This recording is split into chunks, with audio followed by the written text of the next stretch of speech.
Welkom by 'n oomblik in die woord saam met Dr. Raymond Lombard, waar ons in die volgende 365 dae deur die hele Bybel neem, Oud en Nuwe Testament. Gaan vandag na raymondlombard.com, kry jou Bybel leesprogram en volg saam deur 'n oomblik in die woord. Geniet dit. Genesis hoofstuk 39. En Josef is afgebring na Egipte, en Potifar, 'n hofdienaar van Farao, die owerste van die leiwag, 'n Egiptiese man, het hom gekoop uit die hand van die Ismaeliete wat hom daarheen afgebring het.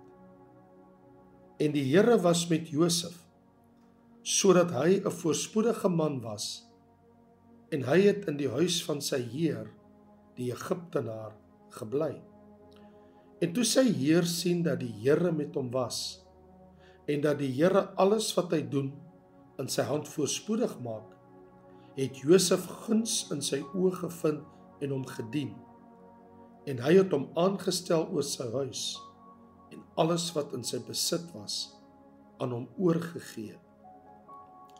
En vandat hy hom aangestel het oor sy huis en oor alles wat in sy huis was, het die Here die huis van die Egiptenaar geseën ter wille van Josef. Ja, die seën van die Here was by alles wat syne was, in die veld en in die huis. En hy het alles wat syne was, aan Josef oorgelaat, sodat hy met sy hulp van niks kennis geneem het nie, as net van die brood wat hy geëet het. En Josef was skoon van gestalte en mooi van aansien. Na hierdie dinge het die vrou van sy heer haar oë na Josef opgeslaan en gesê, kom hou gemeenskap met my.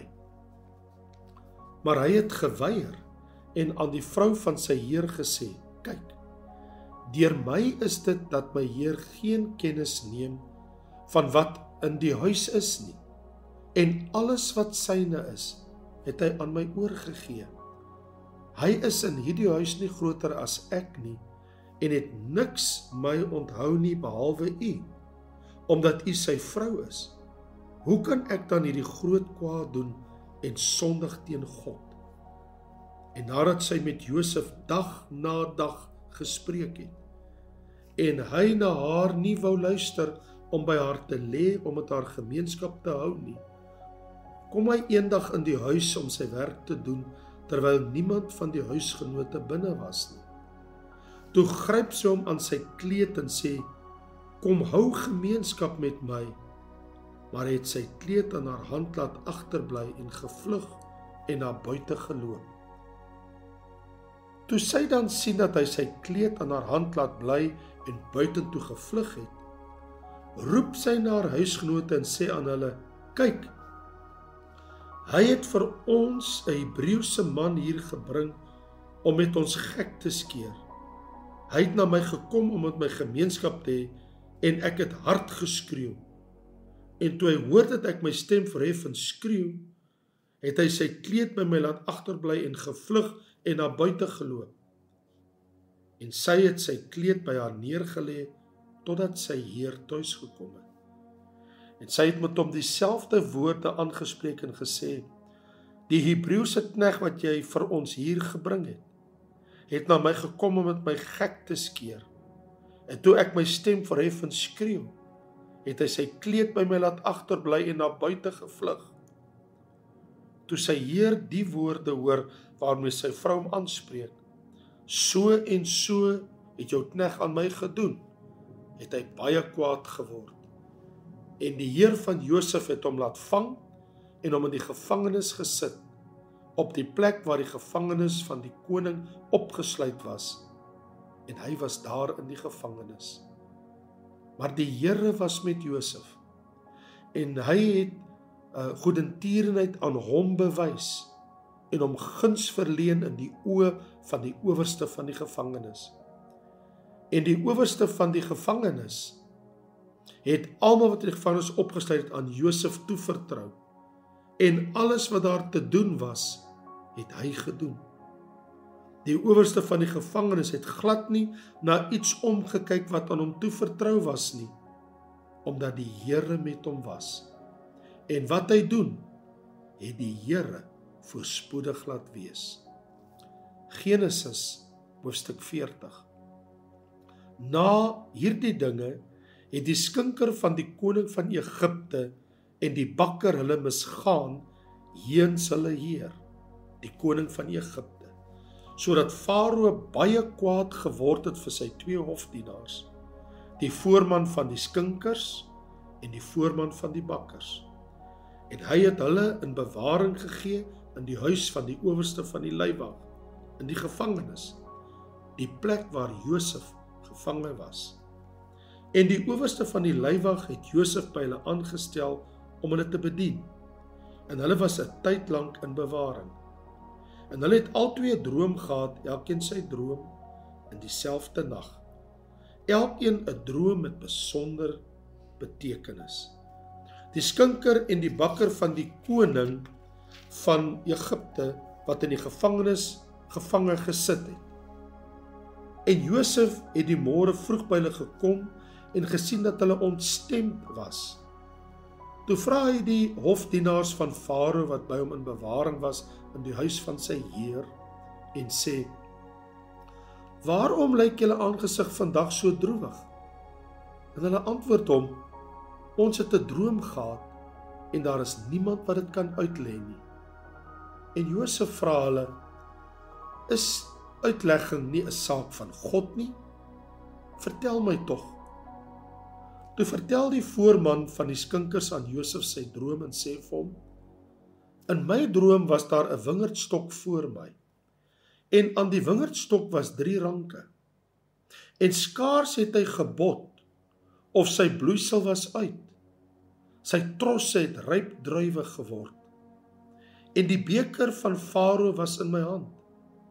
En ek het die druiwe geneem en dit in die beker van Farao uitgedruk en die beker in die hand van Farao gegee." Toe sê Josef vir hom: "Dit is die uitlegging daarvan. Die 3 ranke is 3 dae. Binne 3 dae sal Farao jou hoof verhef, jou in jou rang herstel, en jy sal die beker van Farao in sy hand gee, net soos vroeër toe jy sy skinker was. Hou my tog net in gedagte as dit met jou goed gaan, en bewys my tog 'n guns, en maak melding van my by Farao, en bring my uit hierdie huis uit. Want ek is gesteel, ja gesteel, uit die land van die Hebreërs, en ek het hier ook niks gedoen, dat hulle my in die gevangenis gesit het nie." Toe die voorman van die bakker sien dat hy 'n gunstige uitlegging gegee het, sê hy aan Josef: "Ook in my droom, toe was daar 3 mandjies met wit brood op my hoof. En in die boonste mandjie was allerhande eetware vir Farao deur bakkers klaargemaak. En die voëls het dit uit die mandjie bo op my hoof weggepik." Toe antwoord Josef en sê: "Dit is die uitlegging daarvan. Die 3 mandjies is 3 dae. Binne 3 dae sal Farao jou hoof bo oor jou verhef. Hy sal jou aan 'n paal ophang, en die voëls sal jou vlees van jou af wegpik. En op die 3de dag, die verjaarsdag van Farao, het hy 'n maaltyd vir al sy dienaars berei, en die hoof van die voorman van die skinkers en die hoof van die voorman van die bakkers te midde van sy dienaars verhef. Hy het die voorman van die skinkers herstel in sy skinkersambt, sodat hy die beker in die hand van Farao kon gee. Maar die voorman van die bakkers het hy opgehang, soos Josef dit aan hulle uitgelê het. En die voorman van die skinkers het nie aan Josef gedink nie, maar hom vergeet." Matteus hoofstuk 15. Toe kom daar skrifgeleerdes en fariseërs van Jerusalem na Jesus en sê: "Waarom oortree u disippels die oorlewering van die ou mense? Want hulle was nie hulle hande as hulle brood eet nie. Maar hy antwoord en sê vir hulle: waarom oortree julle ook die gebod van God ter wille van julle oorleweringe? Want God het bevel gegee en gesê: eer jou vader en moeder, en hy wat vader of moeder vloek, moet sekerlik sterwe. Maar julle sê: elkeen wat aan vader of moeder sê, enige voordeel wat u van my sou geniet, is 'n offergawe. Die hoef sy vader of sy moeder glad nie te eer nie. So het julle dan die gebod van God kragteloos gemaak ter wille van julle oorlewering. Geveinsdes, tereg het Jesaja oor julle geprofeteer toe hy gesê het: hierdie volk nader my met hulle mond en eer my met die lippe, maar hulle hart is ver van my af. Maar te vergeefs vereer hulle my deur leringe te leer wat gebooie van mense is. En hy het die skare na hom geroep en vir hulle gesê: luister en verstaan. Nie wat in die mond ingaan, maak die mens onrein nie, maar wat uit die mond uitgaan, dit maak die mens onrein. Daarop kom sy disippels nader en sê vir hom: weet u dat die fariseërs, toe hulle die woord hoor, aanstoot geneem het? Maar hy antwoord en sê: elke plant wat my hemelse Vader nie geplant het nie, sal ontwortel word. Laat hulle staan. Hulle is blinde leiers van blindes. En as 'n blinde 'n ander blinde lei, sal albei in die sloot val. En Petrus antwoord en sê vir hom: verklaar vir ons hierdie gelykenis. Maar Jesus sê: is julle dan ook nog sonder verstand? Begryp julle nog nie dat alles wat in die mond ingaan, in die maag kom en in die heimlikheid uitgewerp word nie? Maar die dinge wat uit die mond uitgaan, kom uit die hart, en dit is die wat die mens onrein maak. Want uit die hart kom daar slegte gedagtes, moord, egbreek, hoerery, diewery, valse getuienis, lastertaal. Dit is hierdie dinge wat die mens onrein maak. Maar om met ongewaste hande te eet, maak die mens nie onrein nie. En Jesus het daarvandaan weggegaan en na die streke van Tyrus en Sidon vertrek. En 'n Kananeese vrou het van daardie gebied gekom en na hom geroep en gesê: wees my barmhartig, Here, seun van Dawid. My dogter is erg van die duiwel besete. Maar hy het haar nie 'n woord geantwoord nie. Toe kom sy disippels nader en vra hom en sê: stuur haar weg, want sy roep agter ons aan. Maar hy antwoord en sê: ek is net gestuur na die verlore skape van die huis van Israel. Daarop kom sy en val voor hom neer en sê: Here, help my. Maar hy antwoord en sê: dit is nie mooi om die brood van die kinders te neem en dit vir die hondjies te gooi nie. Sy sê: ja, Here, maar die hondjies eet darm van die krummels wat van die tafel van hulle baase afval. Toe antwoord Jesus en sê vir haar: o vrou, groot is jou geloof. Laat dit vir jou wees soos jy wil hê. En haar dogter het gesond geword van daardie uur af. Toe gaan Jesus daarvandaan weg en kom by die see van Galilea. En hy het op die berg geklim en daar gaan sit. En ondertussen kom daar groot menigtes na hom met krepeles, blindes, stommes, gebreklikes en baie ander by hulle.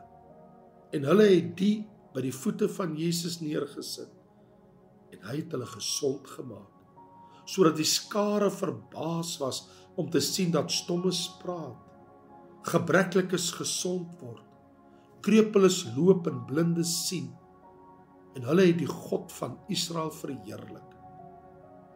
Toe het Jesus sy disippels na hom geroep en gesê: ek voel innig jammer vir die skare, omdat hulle al 3 dae by my bly en niks het om te eet nie. En ek wil hulle nie graag honger wegstuur nie, sodat hulle nie miskien op die pad beswyk nie. En sy disippels sê vir hom, waar sal ons in die woestyn soveel brode vandaan kry om so groot skare te versadig? Toe sê Jesus vir hulle, hoeveel brode het julle? En hulle antwoord, 7 en 'n paar vissies. En hy het bevel gegee aan die skare om op die grond te gaan sit. Toe neem hy die 7 brode en die visse, en nadat hy gedank het, breek hy dit en gee dit aan sy disippels, en die disippels aan die skare. En hulle het almal geëet en versadig geword, en hulle het die oorskot van die brokstukke opgetel, 7 mandjies vol. En die wat geëet het, was 4000 manne buiten die vroue en kinders. En nadat hy die skare weggestuur het, het hy in die skuit gegaan en in die gebied van Magdala gekom. Dankie dat jy by ons ingeskakel het. Ons vertrou dat die woord vir jou tot seën was. Skakel gerus môre in waar ons verder lees in die woord.